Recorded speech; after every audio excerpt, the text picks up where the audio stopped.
Dans cette vidéo, on va s'intéresser à la création d'un tableau contenant deux variables, mais dans lequel on va exprimer les pourcentages en fonction du total des colonnes et non pas en fonction du grand total ou tout simplement en fréquence.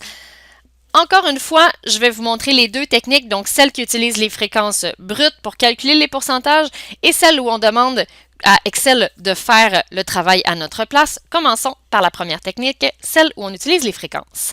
Il suffit simplement de programmer le calcul comme il faut, donc de demander à Excel de faire le calcul à notre place en prenant la cellule, en divisant par le total de la colonne, puisque c'est toujours la division par le total qui va devenir notre 100%. On va aller mettre le dollar sur la ligne 8 pour qu'éventuellement la cellule reste dans cette ligne-là, mais pour qu'elle puisse se déplacer d'une colonne à l'autre en ne mettant pas de signe de dollar devant le C. On va faire ça, on va multiplier par 100 pour avoir un pourcentage. On pourrait aller modifier tout de suite le nombre de décimales, donc je vais en mettre 2, comme ça j'en aurai 2 partout en étirant. Je vais étirer vers le bas, tout en m'assurant que c'est correct. En effet, j'ai les bonnes cellules, la bleue a descendu, la rouge est restée à sa place, donc j'ai un total de 100% pour la colonne 1.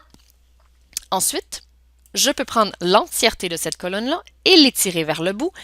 Et on remarque à ce moment-là qu'on a des 100% partout en bas des colonnes et qu'effectivement, si on prend par exemple la colonne 4, si j'additionne les trois résultats, j'obtiens 100.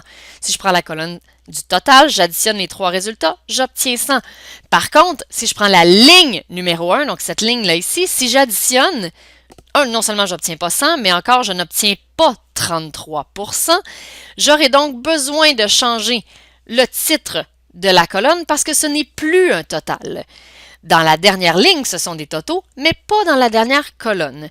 On va tout simplement l'appeler ensemble. La deuxième technique maintenant. Si on demande à Excel de le faire à notre place, je vais me tasser pour qu'on voit bien jusqu'ici. Encore une fois, dans les valeurs, on va changer les paramètres de champ. On va s'assurer de prendre le nombre, très important, donc changer le somme par défaut pour nombre. Et encore une fois, dans afficher les valeurs, on va aller lui demander de faire un calcul. Un calcul de quoi? Bien, cette fois-ci, on veut le pourcentage par rapport au total de la colonne. Le nom est très explicite. En appuyant sur OK, on se rend compte, encore une fois, qu'on a les pourcentages, les totaux sont dans le bas des colonnes. Et, fort heureusement d'ailleurs, on a exactement les mêmes chiffres dans les deux tableaux. Donc, morale, peu importe la technique qu'on choisit, il s'agit d'une question de rendu, si on veut les symboles de pourcentage, si on veut devoir faire la mise en forme après. Comme on l'a dit dans le vidéo précédent, quoi qu'on choisisse, il faut finir la mise en forme, il faut couper le lien dynamique si c'est nécessaire, il faut rajouter les titres, bref, il faut faire le tableau comme il se doit.